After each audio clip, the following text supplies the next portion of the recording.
Saludos, licenciada, mi nombre es Jazmín Rosillo Aviles Araujo. Este video corresponde a la actividad del bloque 3. Para el caso voy a hacer un breve análisis y una breve reseña de lo que los hechos y las circunstancias por las cuales considero que Elisa Wolf es culpable. El caso es Fiscalía contra Elisa Wolf. Sobre los hechos podemos mencionar que en el año 2009 se origina un conflicto y guerra entre Alcetia y Beren. Estos últimos desplegaron sus fuerzas fronterizas tomando el control de los pasos fronterizos en las ciudades más importantes.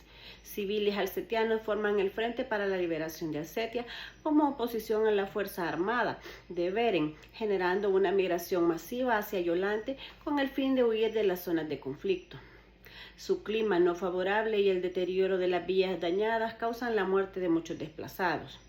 Ante la implementación del Plan Águila Libre, el 10 de julio del año 2012, surge el cargo de Supervisor General de Campos, el cual era ejercido por el coronel Jaime Grau, quedando como directora general Elisa Wolf. La población ceni que se encontraba en los campos Bóboda y Miri fue llevada rumbo al campo Efis. La presente causa trata sobre la conducta de Elisa Wolf como directora general del campo Efis a partir del día 10 de julio del año 2012 hasta el mes de marzo del año 2014, durante la implementación del Plan Águila Libre, por la comisión del crimen de genocidio mediante lesión grave a la integridad física y mental contemplada en el artículo 6, literal B del Estatuto de Roma y sometimiento a condiciones de existencia que hayan de acarrear destrucción física total o parcial contemplado en el artículo 6, literal C del Estatuto de Roma, como autora mediata a través de un aparato organizado de poder de conformidad con el artículo 25, literal A, numeral 3, crímenes de guerra, de violencia sexual y violación sexual contemplado en el artículo 8, numeral 2, literal B, romano 22, bajo el modo de responsabilidad de ordenar del artículo 25, numeral 3, literal B del Estatuto de Roma. Asimismo, el crimen de guerra por cometer atentados contra la dignidad personal, especialmente los tratos humillantes y degradantes, contemplado en el artículo 8, numeral 2, literal B, romano 21, bajo la modalidad de ordenar del artículo 25, numeral 3, literal B del Estatuto de Roma. Esto por ordenar y facilitar actos que causaron lesiones graves a la integridad física y moral de los internos del campo Efis, sometiéndolos a condiciones de existencias que llevaron a la destrucción física parcial o total de este grupo étnico denominado ceni. Estos crímenes se dan en medio de un conflicto armado y la redistribución en los tres campos, ordenándose que toda la población ceni debía de estar concentrada en el campo Efis. Es por ello que los que estaban en los otros campos fueron trasladados a este. Los testimonios de los testigos sobrevivientes que se encontraban internos en ese recinto han declarado que fueron trasladados en autobuses de los otros campos a Efis, en donde se encontraban internos, que nunca llegaban a su destino. De este punto se comprende que los encargados del traslado tenían órdenes expresas de bajar en el trayecto a los cenis, suponiendo que debido al clima del lugar, estos posiblemente fallecieron por causa de las bajas temperaturas. El acto de ordenar que las mujeres que se encontraban en el campo de concentración debían de estar desnudas al momento de tomar sus alimentos y frente a los guardias demuestra una acción de rechazo hacia la mujer, produciendo daños psicológicos en ellas y denigrándolas ante el sexo masculino, en el entendido que la exhibición de partes íntimas es considerada como un acto denigrante tanto para hombres y para las mujeres. Haré una breve reseña sobre los tres crímenes. Primeramente, el crimen de genocidio mediante lesión grave a la integridad física o mental regulada en el artículo 6, literal B del Estatuto de Roma. El hacinamiento es el trato cruel. Las malas condiciones sanitarias provocan que el estado de salud de los internos fuera decadente. Se les causaba sufrimiento volviéndolos vulnerables. Este trato era generalizado, incluyendo niñas y niños, ocasionando deterioro en su integridad física, causando enfermedades que llevaron a varios internos a la muerte. Al respecto, el artículo 1 de la Declaración Americana de los Derechos y Deberes del Hombre establece que todos los hombres nacen libres e iguales en dignidad y derechos. La Corte Americana de Derechos Humanos, en el caso Miguel Castro versus Perú, concluyó que en el análisis de la gravedad de los actos que puedan constituir tratos crueles, inhumanos o degradantes, es preciso ponderar las circunstancias del caso, la duración de los tratos, sus efectos físicos y mentales y, en algunos casos, el sexo, la edad y el estado de salud de las víctimas, entre otros. Sobre la conducta típica en el delito de genocidio, esta va dirigida a destruir totalmente o parcialmente un determinado grupo de seres humanos, ya sea por razón de su nacionalidad, raza o creencia religiosa o política. Para este caso, se configura ese elemento por los ataques a la integridad física que van contra la población Seni atribuidos a Elisa Wolf. Los comportamientos delictivos están integrados por diversas acciones, como 1. Tomar parte en la destrucción total o parcial de un determinado grupo de seres humanos por razón de su nacionalidad, raza o creencia religiosa o política. 2. Causar a los miembros de estos lesiones corporales o psíquicas con la finalidad de destruir parcialmente los mismos por razón de su nacionalidad, raza o creencia religiosa o política. El tercero, colocar a dichos miembros en condiciones precarias para destruir total o parcialmente a los mismos por los motivos ya señalados.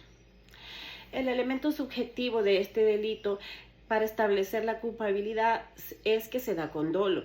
Elisa Wolf actúa de forma consciente y voluntaria con el ánimo de destruir total o parcialmente a un grupo determinado de seres humanos, como es la etnia Seni. En el derecho comparado, la doctrina mayoritaria del derecho penal ha considerado de igual forma inadmisible la modalidad culposa de esta figura. La consumación se da cuando se produce y destruye a todos o algunos miembros de ese grupo, colocándolos en condiciones precarias para su existencia, asimismo como causar daños corporales o psíquicos, tal como se da en el presente caso. El artículo 25 del Estatuto de Roma expone que se considera autora de un crimen, 1. Cuando un crimen por sí es cometido por sí solo, es una autoría directa. 2. Cuando se comete ese crimen con otra persona que caería en grado de coautoría. Y 3. Cuando se comete un crimen por conducto de otro, que es la autoría inmediata.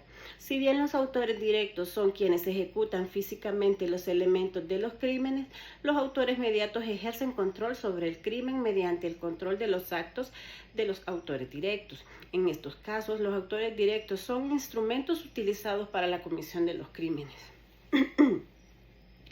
Los principales elementos de la autoría inmediata, según la Sala de Apelaciones de la Corte Penal Internacional, son el control sobre el crimen por los autores mediatos, que en caso de comisión a través de un aparato organizado de poder influyen en la voluntad de los autores directos mediante el funcionamiento automático del aparato. Se produce en virtud del control sobre la voluntad de los autores directos por medio del funcionamiento automático del aparato. Segundo, existe un acuerdo o un plan común entre quienes llevan a cabo los elementos del crimen por conducto de otra persona u otras personas, incluso cuando esas personas forman parte de un aparato organizado de poder. Así lo estableció el caso en el fiscal versus Dominic Owen en el año 2022.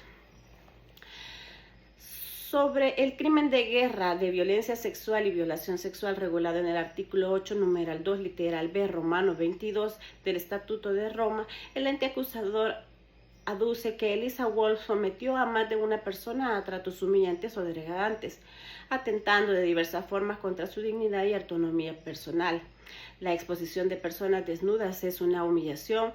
Realizar actos de violencia sexual como introducción de objetos o el miembro masculino es algo que agrava estas acciones. Es pertinente el mencionar que estos hechos se dan dentro del contexto de un conflicto armado en donde Wolf está fuertemente relacionada con el mismo, pues era la directora general del campo y tenía bajo sus órdenes a 300 guardias.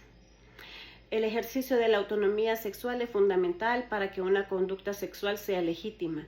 Los derechos humanos de la mujer incluyen su derecho a tener control sobre las cuestiones relativas a la sexualidad, incluida su salud sexual y reproductiva, y decidir libremente respecto de estas cuestiones, sin verse sujeta a la coerción, la discriminación y la violencia.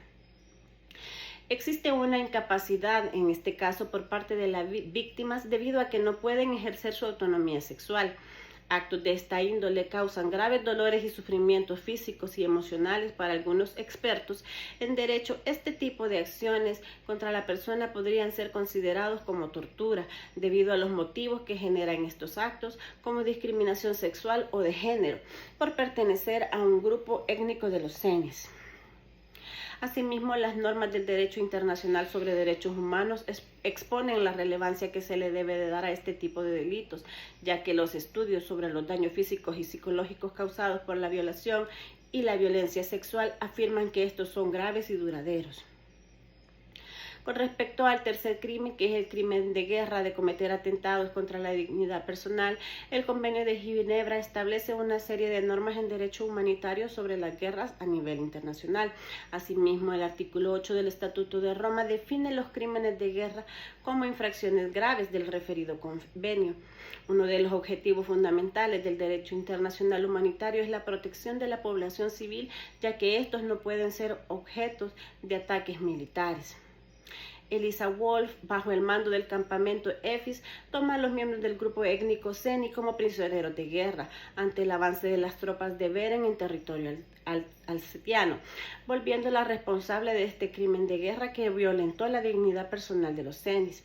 Según el derecho internacional penal, existe lo que es el principio de responsabilidad individual regulado en el artículo 25 del Estatuto de Roma, donde se establece que son responsables de todo tipo de crímenes las personas y no los estados.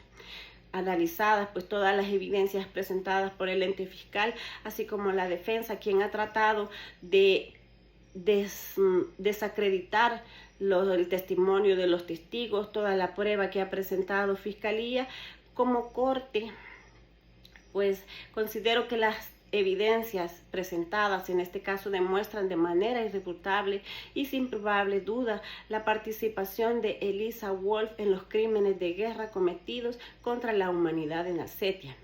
Durante el juicio se ha comprobado que Wolf desempeñó un papel crucial en la planificación y ejecución de ataques deliberados contra civiles cenis. La utilización de violencia sexual como arma de guerra y la ordenación de desplazamientos forzados son actos ejecutados con un desprecio por la vida y la dignidad humana, dejando una marca imborrable en la memoria de todas las víctimas de la comunidad internacional. Por lo que, conforme a las circunstancias en las que se dieron estos crímenes, es pertinente imponer una sanción a Elisa Wolf. Es así que, conforme a lo establecido en los artículos 74, 75, 76, 77, 78 del Estatuto de Roma, se le condena a la reclusión por 20 años. Esto debido a la gravedad que generó su actuar delictivo con respecto a las víctimas involucradas en este caso. Este sería, licenciada, mi video respecto a esta actividad. Muchas gracias.